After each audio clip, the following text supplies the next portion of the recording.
Hello everyone, this is Pramila Yadav. कल से हमने सीटेट के लिए एक मास्टर सीरीज शुरू करी है जिसमें हम सीटेट से रिलेटेड कंप्लीट सिलेबस डिस्कस करने वाले हैं। कल की जो क्लास है उसमें हमने ग्रोथ एंड डेवलपमेंट के बारे में पढ़ा था। ग्रोथ क्या होती है, डेवलपमेंट क्या होता है। Development series of progressive changes होते हैं, वो क्रम में होते हैं, ऑर्डरली होते हैं, प्रेडिक्टेबल हैं। जो डेवलपमेंट है उसके लिए दो फैक्टर रिस्पॉन्सिबल होते हैं। वो कौन कौन से फैक्टर हैं? First is the maturation and second is learning. सीखना और परिपक्वता है वो विकास के लिए दो प्रोसेसेस हैं जिनके थ्रू विकास होता है।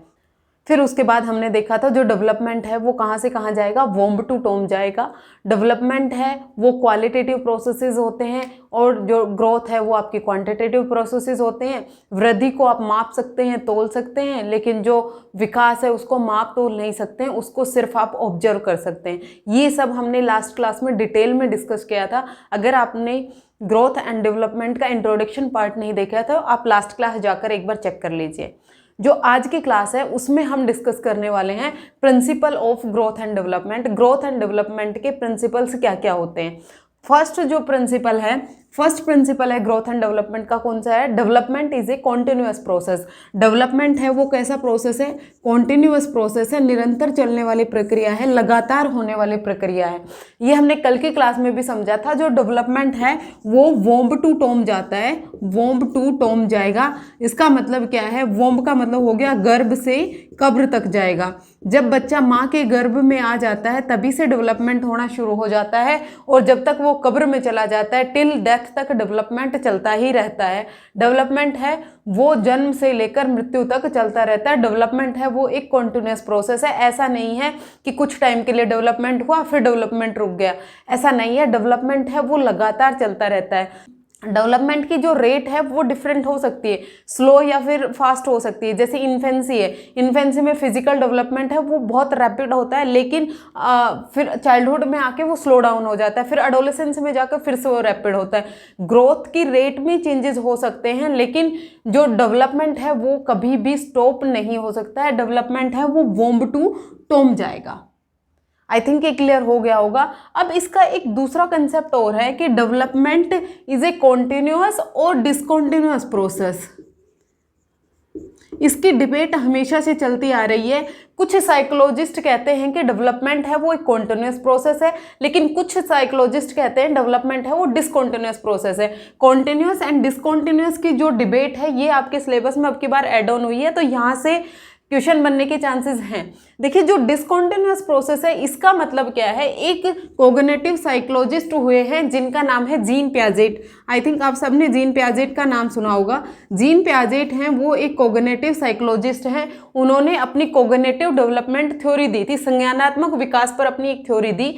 उन्होंने कहा जो डेवलपमेंट है वो कंटिन्यूअस ना होकर डिसकंटिन्यूअस प्रोसेस है, वो स्टेजेस में होता है। उन्होंने 4 स्टेजेस बताई। फर्स्ट स्टेज थी उनकी सेंसरी मोटर, सेकंड थी कौन सी?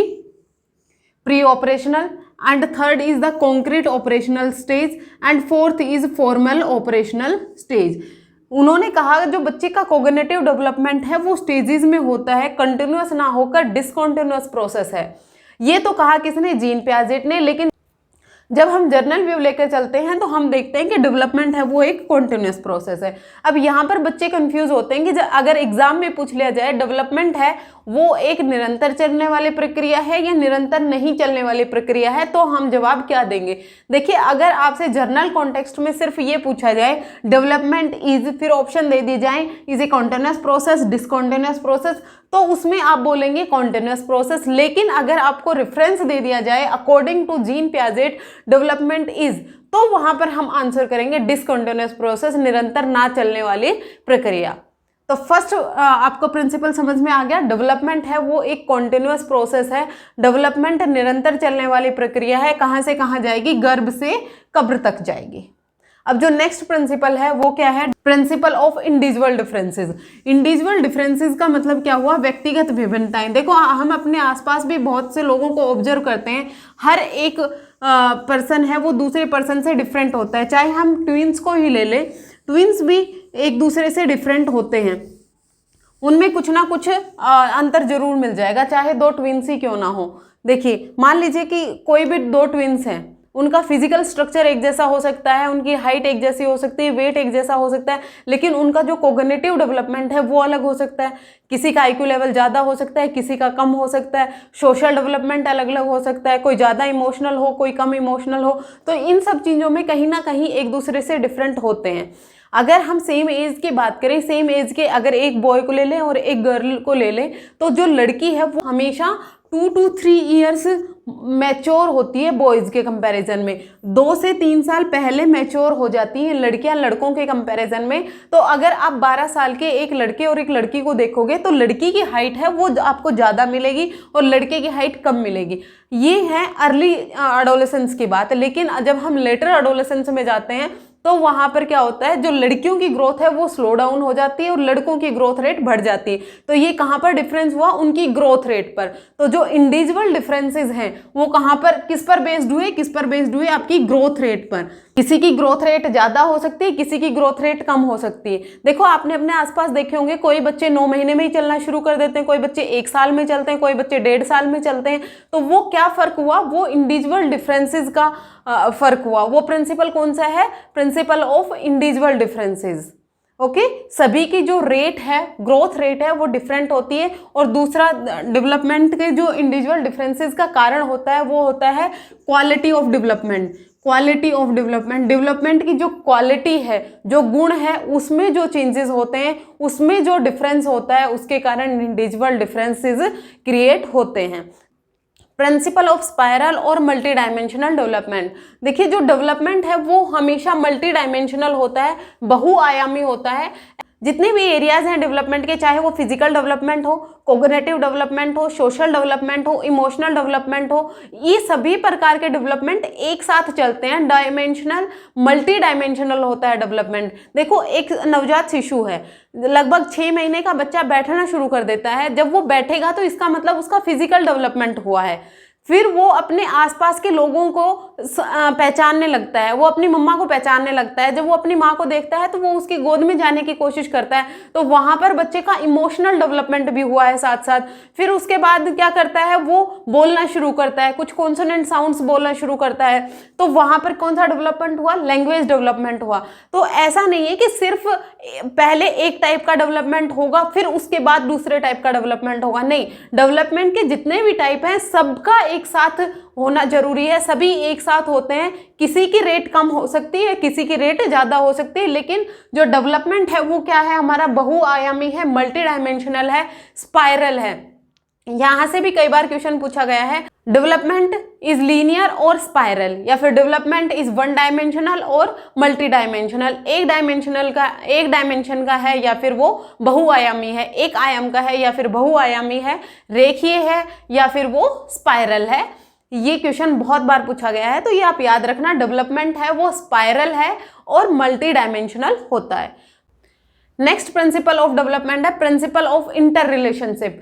देखिए जितने भी टाइप के डेवलपमेंट हैं उन सब में एक दूसरे का इंटर रिलेशन होता है, एक दूसरे से जुड़े होते हैं, अंतः संबंध होता है।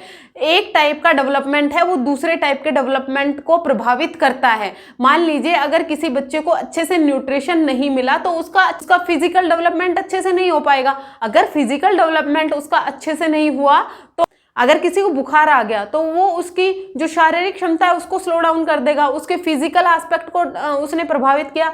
लेकिन क्या सिर्फ फिजिकल एस्पेक्ट ही प्रभावित होता है? अगर किसी को बुखार है तो वो पढ़ भी नहीं पाएगा। अगर वो पढ़ नहीं पा रहा है तो वो कहाँ पर प्रभावित हुआ, उसके संज्ञानात्मक विकास को प्रभावित करेगा, उसके कोग्निटिव डेवलपमेंट को प्रभावित करेगा।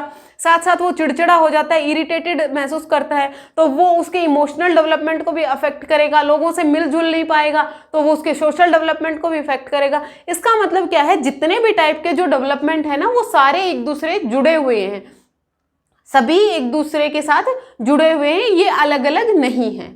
नेक्स्ट प्रिंसिपल क्या कहता है, अगर छोटे बच्चे की हाइट अच्छे से इंक्रीज हो रही है तो हम ये अनुमान लगा लेते हैं, हम ये प्रेडिक्ट कर लेते हैं कि बच्चा जब बड़ा होगा तो इसकी हाइट बहुत अच्छी होगी। या फिर कोई बच्चा बचपन में पढ़ने लिखने में बहुत अच्छा है तो हम पहले ही प्रेडिक्ट कर लेते हैं कि ये या तो इंजीनियर बनेगा या फिर ये डॉक्टर बनेगा।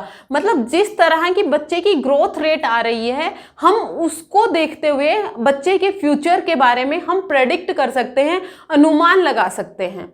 तो जो प्रिंसिपल ऑफ प्रेडिक्टेबिलिटी क्या कहता है कि हम बच्चे की ग्रोथ रेट को देखकर बच्चे के बारे में पूर्व में अनुमान लगा सकते हैं कि इन फ्यूचर बच्चा किस तरह का होने वाला है।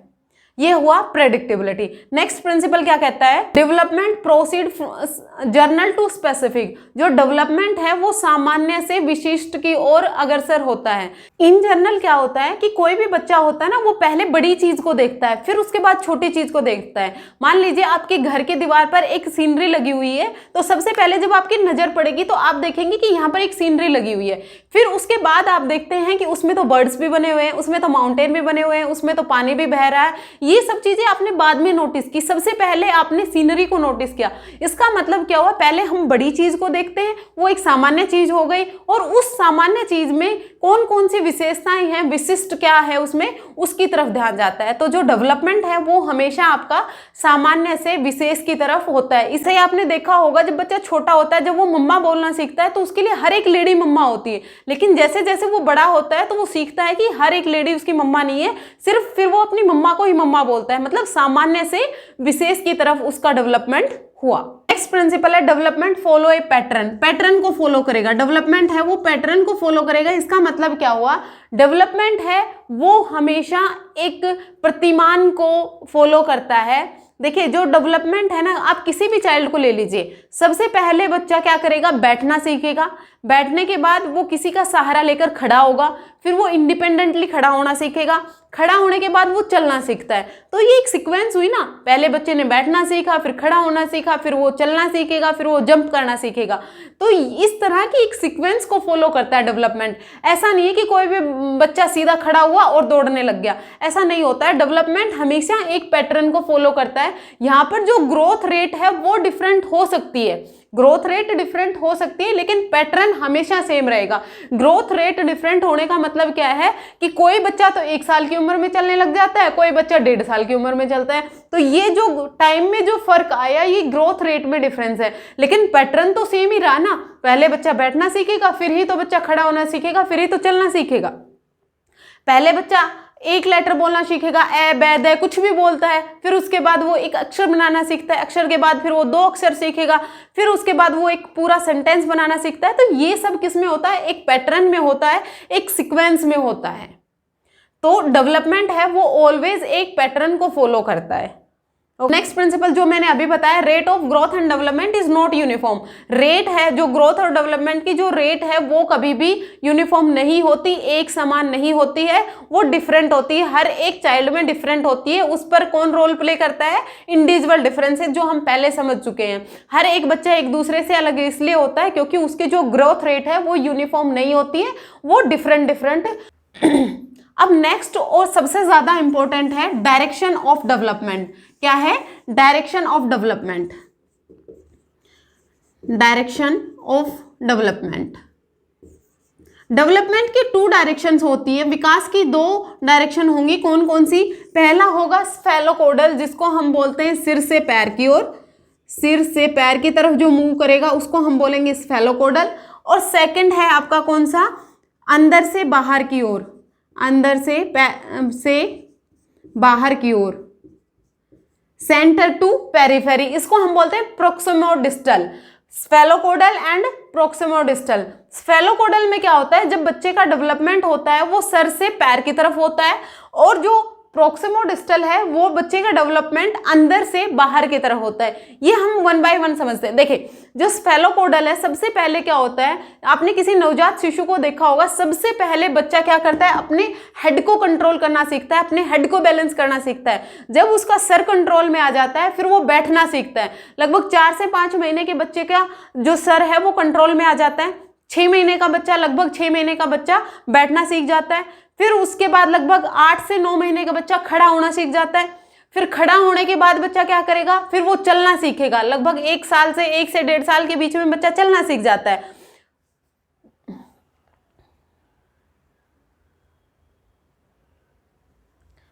तो ये सब जो प्रोसेस हुआ ना, स्टार्टिंग से हेड से लेके उसने सिट करना सीखा। पहले सर से शुरू हुआ ना, पहले उसने सर को कंट्रोल किया, फिर उसने बैठना शुरू किया, फिर उसने खड़ा होना शुरू किया, लास्ट में चलना शुरू किया। किसका मदद आई? पैर की जरूरत पड़ी। तो जो डेवलपमेंट है वो किसके तरफ से कहाँ हुआ? सर से लेकर पैर तक होगा, जिसको हम स्फेलोकोडल बोलते हैं। इसकी जो डायरेक्शन है वो लॉन्गिट्यूडनल होती है। दूसरा जो टाइप है जिसको हम प्रोक्सिमोडिस्टल बोल रहे हैं, जिसको हम अंदर से बाहर की ओर बोल रहे हैं, ये जो डेवलपमेंट है ये क्या होगा? देखिए, सबसे पहले क्या आएगा? आर्म। पूरी आर्म को कंट्रोल करना सीखता है बच्चा। आर्म के बाद वो रिस्ट पर जाएगा, रिस्ट के बाद वो पाम पर जाएगा, और पाम के बाद वो फिंगर्स को कंट्रोल करना सीखता है। तो ये अंदर से बाहर की तरफ जो डेवलपमेंट हो रहा है इसको हम क्या बोलते हैं? प्रोक्सिमोडिस्टल डेवलपमेंट बोलते हैं। अंदर से बाहर की तरफ, सेंटर से पेरिफेरी की तरफ।